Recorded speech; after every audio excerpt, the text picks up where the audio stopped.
మనం మార్కెట్ గురించి వింటూ ఉంటాం. మార్కెట్ సింపుల్గా రెండు విషయాలని బేస్ చేసుకొని ముందుకెళ్తూ ఉంటుంది.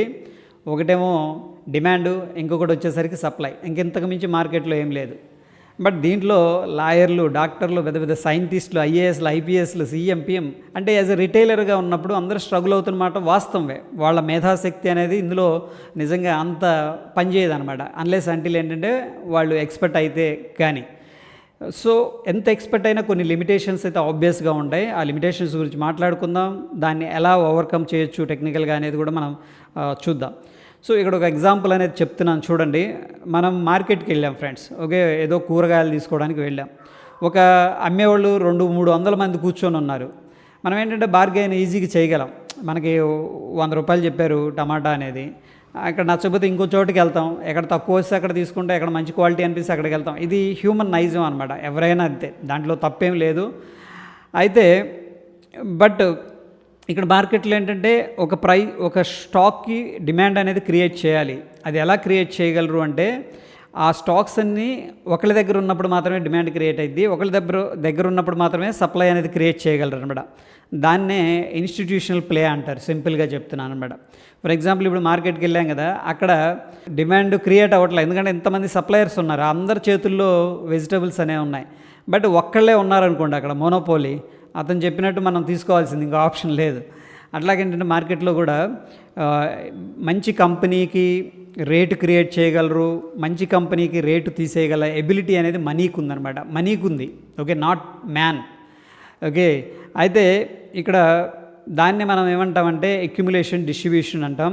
ఈ యొక్క ఫేజ్లో ఏం జరుగుతుందంటే, కొద్దిగా స్లోగా చెప్తున్నాను. అక్యుములేషన్ చేసుకునేటప్పుడు ఏంటంటే వాళ్ళకి ఫ్లోట్ అంటారు, అవుట్ స్టాండింగ్ షేర్స్ అనేది తగ్గించాలి. ఫర్ ఎగ్జాంపుల్ ఒక కంపెనీ యొక్క షేర్స్ 1,00,000 షేర్స్ ఉన్నాయి అనుకుందాం. 1,00,000 అందరి దగ్గర ఉన్నాయి, తలా 10,000 కొనుక్కున్నారు. ఒక 1,000 మంది 10,000 మంది కొనుక్కున్నారు. ఒకళ్ళొకళ్ళు అమ్ముకుంటారు, కొనుక్కుంటారు. ప్రైస్ పెరగటం లేదు, తగ్గటం లేదు, అక్కడక్కడ తిరుగుతూ ఉంటుంది. బట్ ఒక వ్యక్తి దగ్గర 70-80% ఉంది, మిగతా 30% వేరే వాళ్ళ దగ్గర ఉండంటే 70% అతను మార్కెట్ని కంట్రోల్ చేయగలడా లేదా? డెఫినెట్గా చేయగలడు. వాళ్ళని మనం ఏమంటామంటే ఇన్స్టిట్యూషన్స్ అంటాం. అయితే ఈ యొక్క లిమిటేషన్ ఏంటంటే, ఫర్ ఎగ్జాంపుల్ మనకి ఒక కంపెనీ ఉంది, చిన్న కంపెనీ. ఆ వస్తువు 10 రూపాయలే నిజానికి దాని వాల్యూ, ఏదైనా ప్రోడక్ట్ ఫర్ ఎగ్జాంపుల్. కానీ దాన్ని 10 రూపాయల నుంచి 100 రూపాయలు చేయాలంటే చేయగలడు, 100 రూపాయల నుంచి 1000 రూపాయలు చేయాలన్నా చేయగలడు. అది మనీ మాత్రమే ఉంటుంది, మనీ పవర్ అంటాం దాన్ని.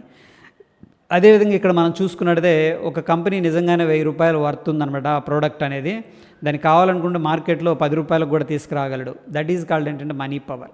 ఈ యొక్క మనీ పవర్ అనేది ఎక్కడి నుంచి వచ్చిందంటే, రీసెంట్గా మనం చూసుకున్నట్టయితే పెద్ద పెద్ద ఇన్స్టిట్యూషన్స్ అండ్ హెడ్జ్ ఫండ్స్ వాళ్ళందరి దగ్గర ఏంటంటే పెద్ద పెద్ద హ్యూజ్ అమౌంట్ ఉంటుంది, 1000 కోట్లు అనేది ఉంటుంది అనమాట. సో ఒక స్టాక్ని పంపు చేయగలరు, ఒక స్టాక్ని డంప్ కూడా చేయగలరు. వాళ్ళకి ఎగెనెస్ట్గా మనం వెళ్ళకూడదు కూడా.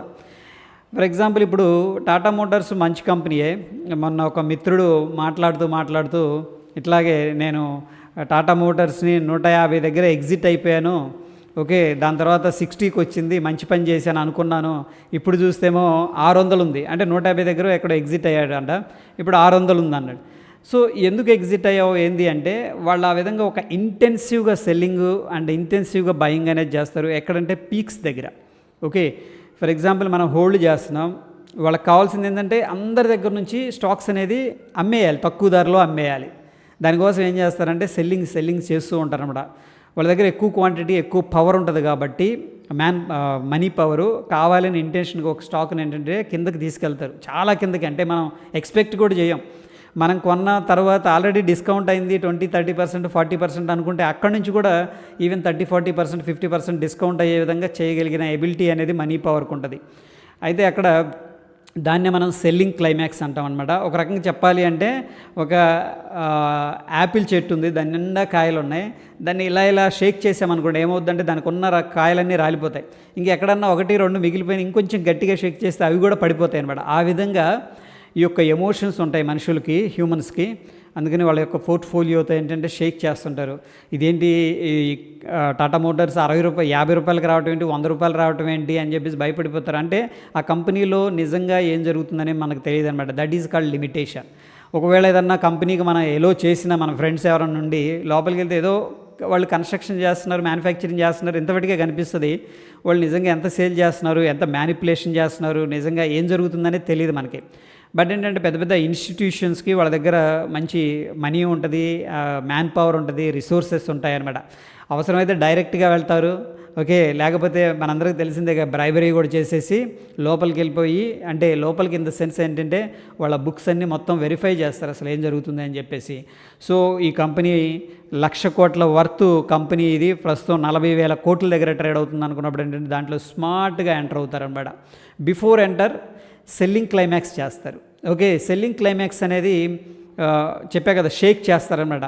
అమ్మో అసలు ఈ కంపెనీలో ఏమైంది ముందు ఎగ్జిట్ అయిపోతాం, పెద్ద పెద్ద వాల్యూమ్స్తో డైలీ 5% 4% పడిపోతూ ఉంటుంది, భయం వేసి ఎగ్జిట్ అయిపోతారు, ఓకే.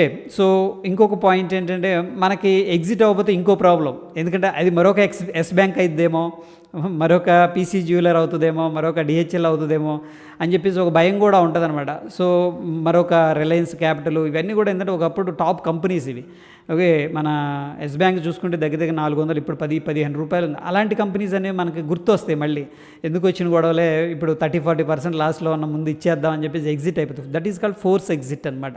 ఒక ఎమోషన్స్ ఉంటాయి కాబట్టి మనకి రియల్గా ఆ ఎమోషన్స్ని వాళ్ళు ఇచ్చేస్తారనమాట. అక్కడ లిమిటెడ్ రిసోర్స్ ఉంది. ఫర్ ఎగ్జాంపుల్ ఎవరైనా వచ్చి, అరే ఈ కంపెనీలో నేను రీసెర్చ్ చేశాను, ఈ కంపెనీ మొత్తం నాకు తెలుసు, అందరు పరిచయం ఉన్నారు, అందరి దగ్గర నుంచి నేను ఇన్పుట్స్ తీసుకున్నాను, ఇదేమి కాదు కంపెనీ ఇంకా పెరిగిద్దంట అని ఎవరైనా ధైర్యం చెప్పారనుకోండి, ఆబ్వియస్గా మనం ఇంకా ఇన్వెస్ట్ చేసుకుంటాం, అంటే గ్యారంటీడ్గా చెప్పగలిగితే, ఓకే. ఏదో మన సోషల్ మీడియాలో చెప్పుకున్నట్టు క్యాజువల్గా కాకుండా ఒక గ్యారంటీడ్ ఇది అని చెప్పేసి నిజంగా ఒక జెన్యూన్ ఇన్ఫర్మేషన్ అనేది మనకు దొరికితే డెఫినెట్గా ఇంకా ఇన్వెస్ట్ చేస్తాం. సో అది లిమిటెడ్ అనమాట. దీన్ని మనం సెల్లింగ్ క్లైమాక్స్ని ఓన్లీ వాల్యూమ్స్ ద్వారా మాత్రం కొంతవట్టికి 100% ఏది చేయలేము మార్కెట్లో, కానీ కొంతవట్టికి అయితే మనం ఐడెంటిఫై చేయొచ్చు. మీకు ఎగ్జాంపుల్ అనేది చూపిస్తాను. ఇకపోతే ఇక్కడ మొత్తం అవుట్ స్టాండింగ్ షేర్స్ అనేవి అక్యుములేషన్ చేసుకున్న తర్వాత షేక్ చేసేసారు, అన్నీ అక్యుములేషన్ చేసేసుకున్నారు. ఇప్పుడు ఏం చేస్తారంటే అమ్మరు, వాళ్ళ దగ్గర ఉన్నాయి. ఇప్పుడు సపోజు 1000 షేర్లు ఉన్నాయి టాటా మోటార్స్కి అనుకుందాం ఎగ్జాంపుల్గా, వీళ్ళే 700-800 షేర్స్ అనేది వాళ్ళ దగ్గర పెట్టేసుకున్నారు, అన్ని ఇన్స్టిట్యూషన్స్ కలిసి, ఎవరు అమ్మట్లేదు, ఓకే. మంచి న్యూస్ అనేది ఇంకా స్ప్రెడ్ అవుతూ ఉంటాయి అనమాట, దానికి కూడా డబ్బులు పే చేస్తారు. ఈ చిన్న చిన్న ప్రాజెక్టులు వచ్చినా, చిన్న చిన్న ఏదన్నా జరిగినా సరే వెంటనే దాన్ని మీడియాకి ఇచ్చేస్తారు, 5,000, 10,000, ₹1,00,000 ఖర్చు పెట్టేస్తారు, ఎందుకంటే 1,000 కోట్లు ఇక్కడ బిజినెస్ అది. అప్పుడు మీడియాలో ఏంటంటే అది వచ్చేసింది, ఆ కంపెనీకి ఆర్డర్ వచ్చింది, ఈ ఆర్డర్ వచ్చింది అని చెప్తారు, వీళ్ళే అమ్మరు, అక్కడ డిమాండ్ క్రియేట్ అవుతుంది, ఆటోమేటిక్గా ప్రైస్ అనేది సర్జ్ అయిపోద్ది, హ్యూజ్గా వెళ్ళిపోద్ది, ఓకేనా. అప్పుడు ఒకనొక టైంలో స్లోగా మార్కెట్లో రిలీజ్ చేయడం స్టార్ట్ చేస్తారనమాట. That is called distribution, okay. ఆ డిస్ట్రిబ్యూషన్ ఎలా చేస్తారంటే ఎట్లా పడితే అట్లా అమ్మరు, నా దగ్గర ఉంది మొత్తం ఒకే రోజు అమ్ముతా అంటే అది 0 అయిపోద్ది, ఒకరోజు అమ్మితే వాళ్ళు చాలా జాగ్రత్తగా డైల్యూట్ అనమాట, ఓకే. స్లోగా మార్కెట్లో కొద్దిగా రిలీజ్ చేస్తూ కొన్ని నెలలు చేసిన తర్వాత ఏంటంటే అప్పుడు ఇంకా మళ్ళీ అయిపోయినాయి మన దగ్గర మంచి ప్రైస్లో అయిపోయింది అనగానే మళ్ళీ గేమ్ షురూ అయిపోద్ది. ఏం గేమ్? స్ట్రాంగ్ హెవీ సెల్లింగ్ అనమాట. అంటే కొద్దిగా అమౌంట్ అనేది ఉంచుకుంటారు అక్కడ, వాళ్ళ దగ్గర మనీ పవర్ ఉంది కదా, దాన్ని యూజ్ చేస్తారు. ఆల్రెడీ ప్రాఫిట్లో ఉన్నారు, ఓకే. కంపెనీని 100 రూపాయల్లో కొని 1000 రూపాయల్లో అమ్మారు. ఈ ప్రాఫిట్లు, ఆ మనీ ప్రాఫిట్లు అన్నీ కూడా కలిపి ఏం చేస్తారంటే ఇంటెన్సిఫైగా సెల్లింగ్ చేస్తారు, ఓకే. అయితే ఇక్కడ వాళ్ళతో పాటు మనం సెల్లింగ్ చేయడానికి ఇంకో లిమిటేషన్ ఉంది. మనకున్న మెకానిజం ప్రకారం ఏంటంటే మనం స్టాక్స్లో సెల్ చేయలేం, ఇంట్రాడేలో చేయొచ్చు. ఒకవేళ సెల్ చేసి 2-3 రోజులు హోల్డ్ చేసినా సరే ఏంటంటే మనం ఎగ్జిట్ అయిపోవాలి, లేదంటే పెనాల్టీ పడిపోద్ది. మనకి మెకానిజం అనేది ఓన్లీ ఇంట్రాడేకి మాత్రమే సపోర్ట్ చేస్తుంది. వాళ్ళకి ఏంటంటే డిఫరెంట్ రూట్, డిఫరెంట్ మెకానిజం అనేది ఉంటుంది. వాళ్ళు కావాలంటే షేర్స్ అప్పు తీసుకుంటారు, అంటే నార్మల్ ఇంట్రెస్ట్కి సంథింగ్ ప్రాసెస్ ఉంటుంది. ఆ షేర్స్ ప్లెడ్జ్ అది తీసుకొని సెల్లింగ్ చేస్తుంటారు అనమాట. లేకపోయినా మనం చేయలేం, అది కూడా మనకు లిమిటేషనే. సో ఈ లిమిటేషన్స్ వల్ల ఏమవుతుందంటే రిటైలర్స్కి స్ట్రగుల్ అనేది క్రియేట్ అవుతుంది. దీన్ని మనం కొంతవరకు ఏంటంటే క్లైమాక్స్ దగ్గర వాల్యూమ్స్ అబ్జర్వ్ చేసినప్పుడు ఒక ఐడియా రావడం జరుగుతుంది. ఓకే, ఇక్కడ హ్యూజ్గా సెల్లింగ్ జరిగింది, at the same time huge volumes అనేది రైజ్ అయినాయి, మార్కెట్ అనేది టైం స్పెండ్ చేసి అక్కడ నుంచి మళ్ళీ రైజ్ అవుతుంది అనుకున్నప్పుడు ఏంటంటే ఆ వాల్యూమ్స్ని మనం అనలైజ్ చేయగలిగితే అది కూడా ఒక సైన్స్ అండ్ ఆర్ట్ అనుకోవచ్చు, రెండు ఇంపార్టెంటే దాంట్లో, ఓకే. మనకేంటంటే ఒక ఐడియా వస్తుంది. చూడండి, మీరు వెళ్ళి ఎగ్జాంపుల్ చూసుకున్నట్టయితే ఇప్పుడు టాటా మోటార్స్ చూద్దాం, 60 రూపాయల నుంచి 600కి వెళ్ళింది. 60 రూపాయల దగ్గర ఇంటెన్సిఫై సెల్లింగ్ అనేది చేశారు. ఇలా ఒక స్టాక్ కాదు, చాలా స్టాక్స్ ఉంటాయన్నమాట.